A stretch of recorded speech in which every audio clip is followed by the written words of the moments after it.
যুদ্ধবিধ্বস্ত গাজা থেকে সেনা প্রত্যাহার প্রক্রিয়া শুরু করেছে ইসরায়েল। তবে সব সেনা সরিয়ে নেওয়া হবে না। শুক্রবার দুপুরে এমনই জানালেন ইসরায়েলের প্রধানমন্ত্রী বেঞ্জামিন নেতানিয়াহু। কেন পুরোপুরি সেনা প্রত্যাহার করবে না ইসরায়েল তাও জানান তিনি।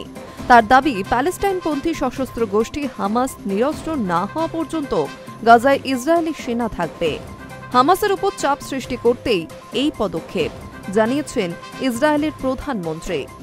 গাজায় শান্তি ফেরানোর জন্য 20 দফা প্রস্তাব দিয়েছিলেন মার্কিন প্রেসিডেন্ট ডোনাল্ড ট্রাম্প। ওই প্রস্তাব নেতানিয়াহু এবং হামাসকে দেখানো হয়েছিল। যুদ্ধজান দুই পক্ষই ট্রাম্পের প্রস্তাবের প্রথম দফার শর্তে রাজি হয়েছে।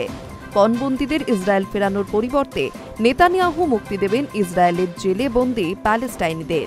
এছাড়া গাজা থেকে সেনাও প্রত্যাহার করে নেবেন। আপাতত এই চুক্তি অনুযায়ী কাজ শুরু হয়েছে, তবে সব সেনা প্রত্যাহার করা হবে না। ইসরায়েল মন্ত্রিসভার বৈঠকের পর এমনই জানালেন নেতানিয়াহু।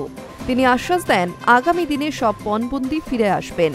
ইসরায়েলি প্রধানমন্ত্রীর এই ঘোষণা শান্তি প্রস্তাবে কোনো প্রভাব ফেলবে কিনা তা নিয়েও সন্দিহান অনেকেই।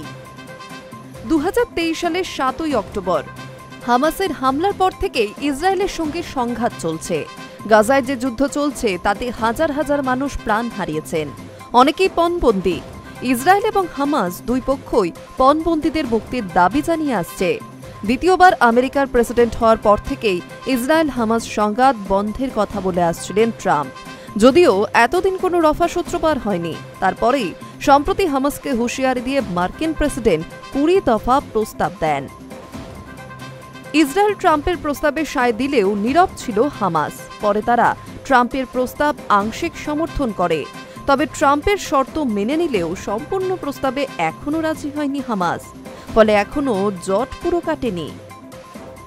High news network.